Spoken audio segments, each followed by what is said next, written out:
Make the money, don't let it make you.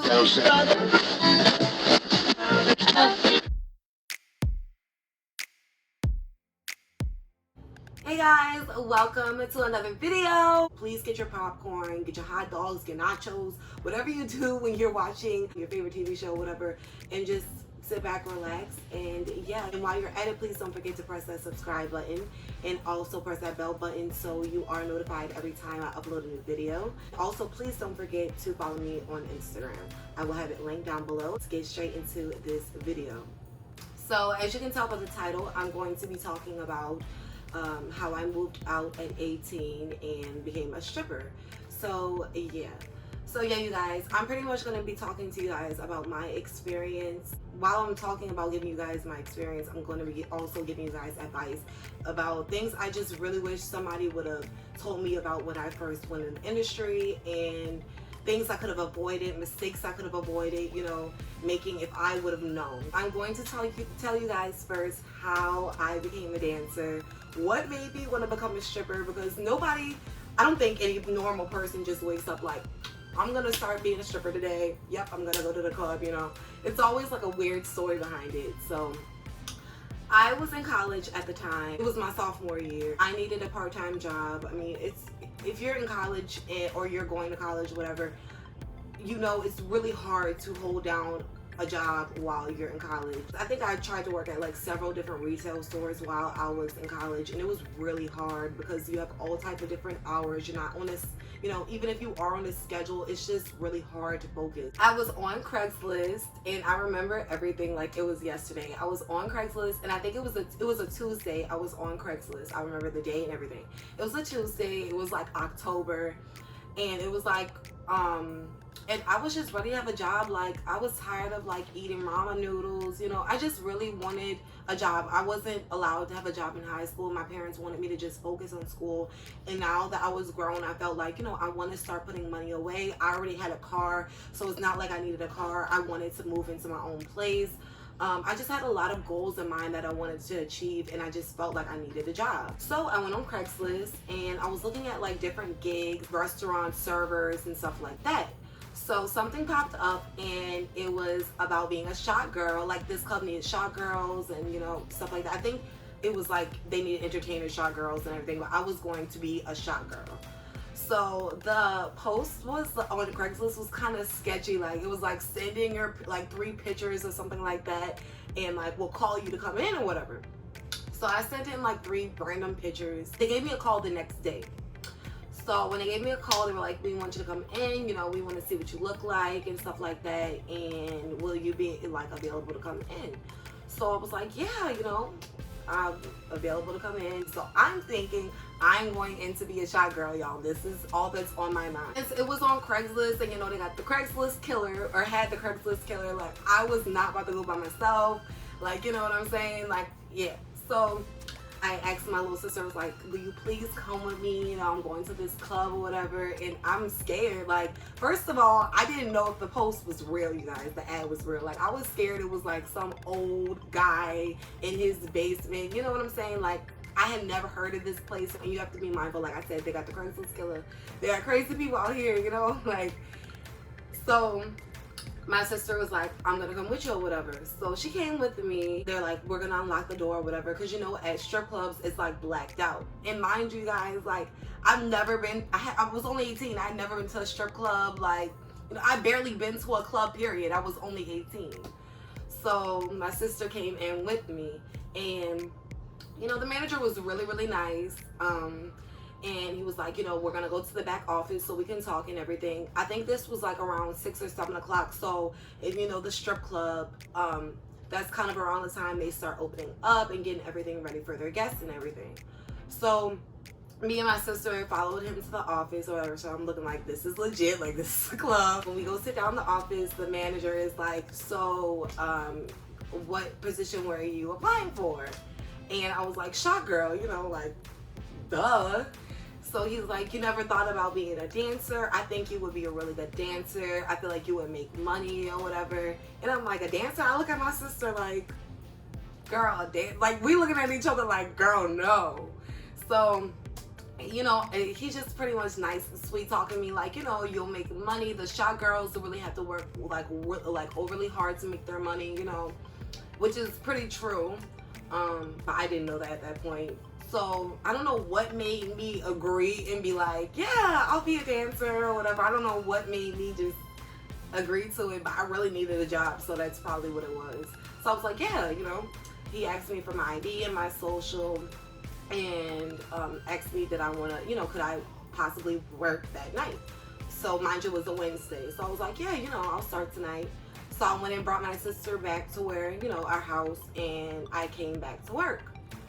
And y'all, it was the most nerve-wracking experience in my life, because if you know me, like, I'm a very bubbly person. I'm a people person, you know, I'm talkative and everything. But when it comes to, for some reason, like performing in front of people, like even like in high school and stuff, when we used to have to write a paper and talk about it in class, like I have really bad anxiety, y'all. Just like, no, I like knowing people were gonna be looking at me. Like, I didn't even care about the fact that I was like wearing lingerie. I don't know why that didn't cross my mind. Like, I didn't care about that.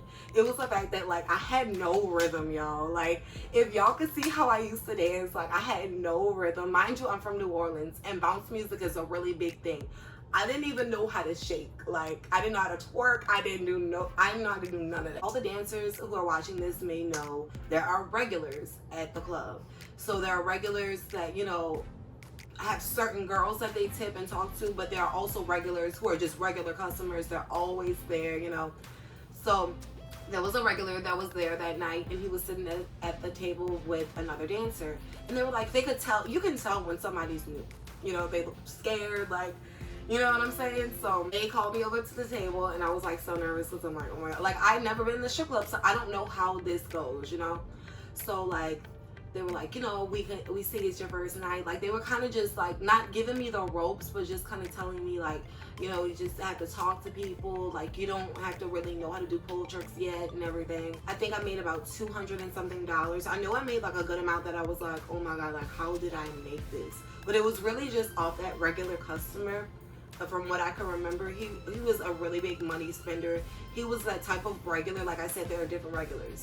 He was that type of regular. He loved new girls. When I started making money, I had got my own place. Like, mind you, I told you I already had a car, so I had got my own place. I'm only 18. Like, I'm making at least from $300 to $500 a night. You know, don't get me wrong, there are those bad nights where you make like $64, but your good nights make up for that. So yeah, that's not a lot to me now, but back then it was. You know, I was able to move into my place my second month working. I don't care how pretty you are, you know, you got the cutest outfit on, you have to talk to people in the club. Like, they're there to spend money on you. Never forget that. That is like my number one tip.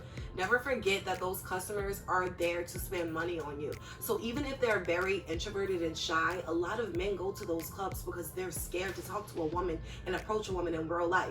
So a lot of those men aren't going to approach you. You have to approach them. So that's like my number one tip, you guys. Do not be one of those dancers that are in the corner on your phone the whole night. Like, seriously, that is so unattractive. Like I've sat at a table with customers, you know, and they'll be like, that girl's been on her phone like literally the whole night. She gets on stage, she dances, and gets off. And it can be a girl that's killer on stage. When I tell you, I know girls that dance so good on stage, but because they never go and talk to customers or even thank a customer for tipping them, they don't, you know, make really good money. So that is definitely my number one tip. And then I had a girl there, not gonna put her name out there because it's not that deep, and she literally like tried to act like she was taking me under her wing. And you know, like, I was young, I was 18, I never had been in the game before, and I think she was like 30 at the time, but like she didn't look 30, but you know, she had been dancing, like her butt was done, her tits were done. She was that girl that when she walked in, you knew what was up. You know, she was about to come in and make a bag. I can't even lie. Like, she came in and made a bag every night. Like, she wasn't one of those girls that had to work every night. She only worked pretty much on the weekends. She literally acted like she was taking me under her wing. I even remember her saying, like, girl, you, like, mind you, she's much older than me. She was like, you remind me of my daughter. Like, I just want to take you under my wing. I want to teach you, you know, how to do certain things. And she really did take me under her wing. Like I said, she was like the it girl of the club. And so like certain customers would only come for her.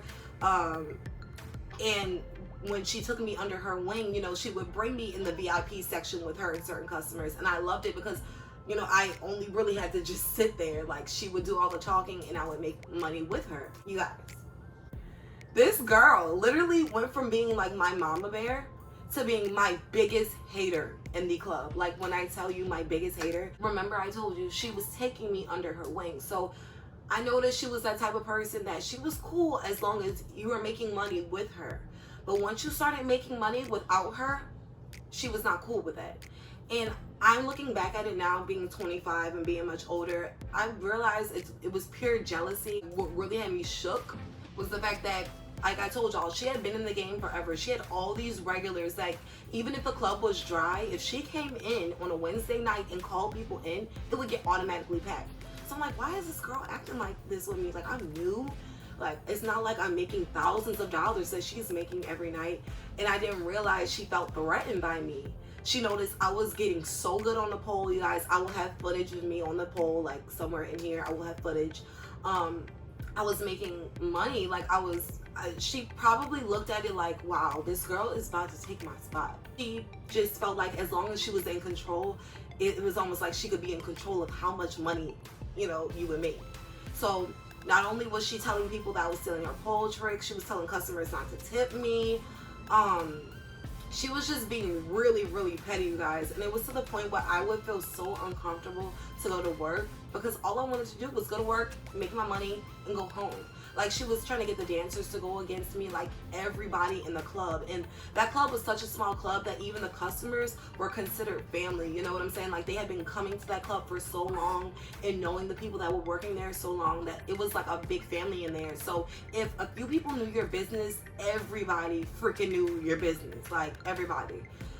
So fast forward to the boom. Like, this is the thing when the rubber hits the road, y'all. This is when it started getting really bad. I was sitting at the table with a customer and one of her friends, supposedly supposed to be her, like, one of her closest friends. And we're just sitting there talking, laughing, having a good time with the customers, you know. And she's on stage. Y'all, this girl was so mad just because I'm up here. I'm telling y'all, she was up there mad because I'm having a good time, everything. So I don't know if she thought we were talking about her. I don't know why she would think we were talking about her. But anyway, she like literally hauls ass off the stage. Y'all, in the middle of her making money on stage, she hauls ass off the stage, like tries to grab me, and literally instead of like hitting me like she wanted to, all she did was like pull my wig off. When I go to, like, you know, try and swing back, everybody's grabbing me like, no, don't do anything, like chill out or whatever. And I'm like, no, because she got me all the way messed up. Like, mind y'all, it's busy. Everybody in the club just seen my wig get ripped off. Mind y'all, I told y'all she had been trying to get everybody in the club to go against me, but it wasn't working. And to this day, y'all, I heard like from people that this girl still don't like me. Like, this is 7 years later. Like, that's ridiculous. So anyway, fast forward to the next day. Mind you, I have friends in the club at this point. I'd already been working there for like maybe 3 or 4 months.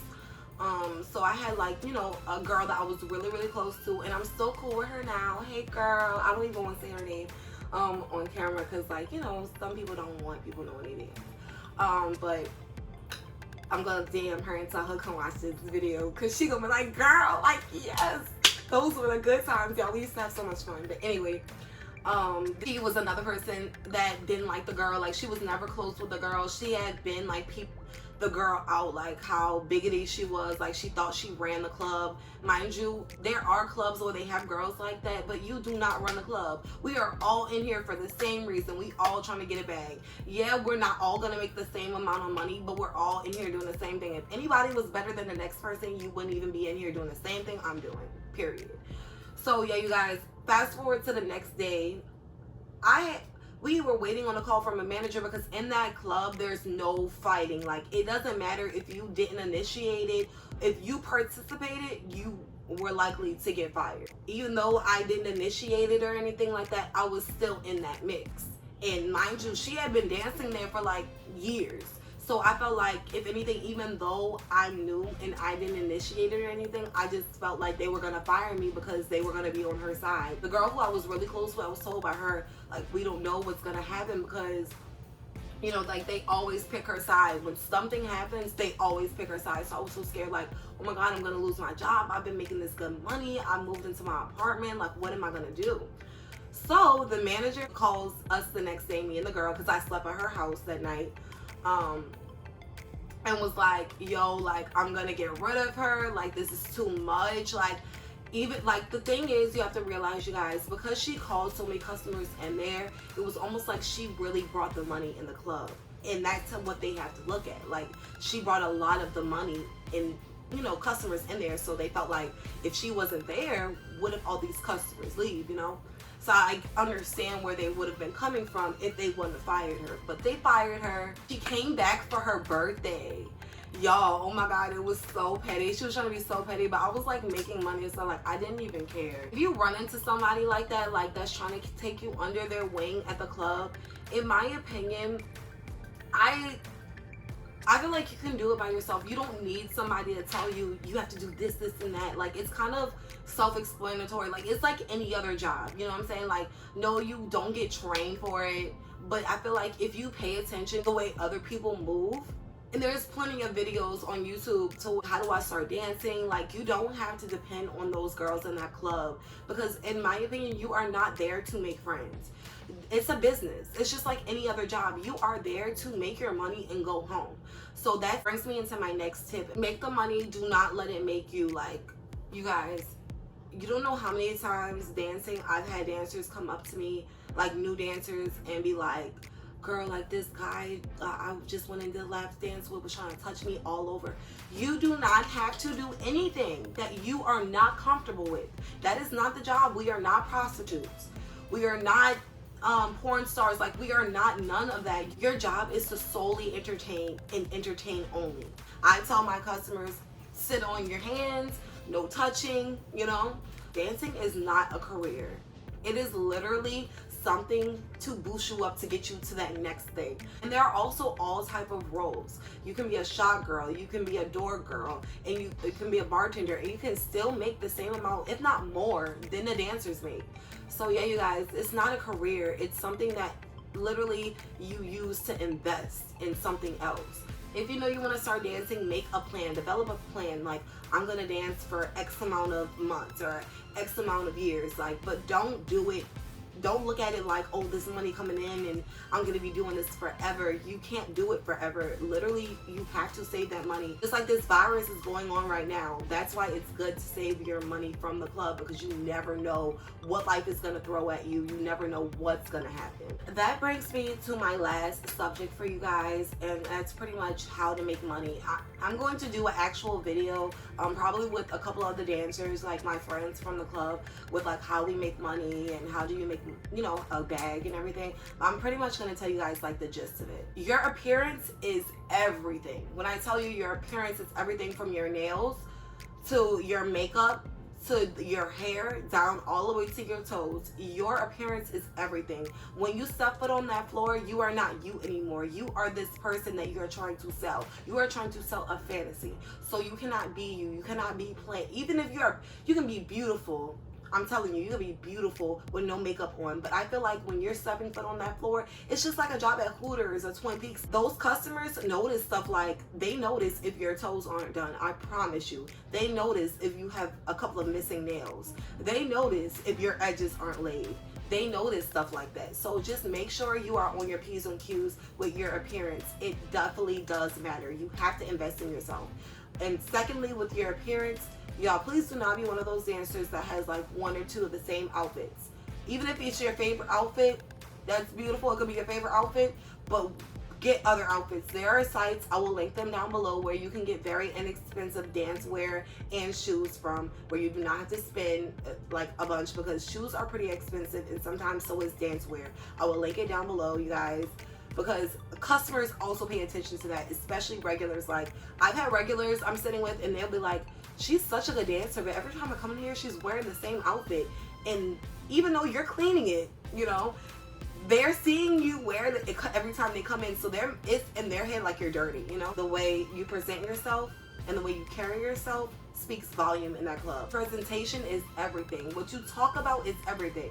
Who you are outside that club, leave that at the door. Your problems, your baby daddy issues, your family issues, they don't want to hear about that. If anything, counsel them. Listen to their issues. Listen to their issues about their kids, their wife, because being the most genuine you, even if you don't give a damn, act like you do. Because to that customer, when you get on that stage or when you know, get up to be like, let me go freshen up real quick, they're going to think about that and be like, wow, she really cares. So when you come back, they're going to be more willing and able to spend money with somebody who they actually feel comfortable with. So if you make yourself top tier, you make yourself past the 10, they're going to be spending bank on you. I promise you. You don't have to be a dancer to work in the industry. Like I said, you can be a shot girl, or my cousin was a door girl. She made the same, if not more than I did.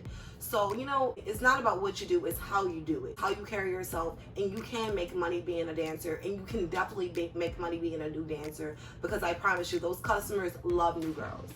So yeah, you guys, I am definitely going to be doing more videos like this. I hope it wasn't like all over the place. Hope it was very informative and it helps you out.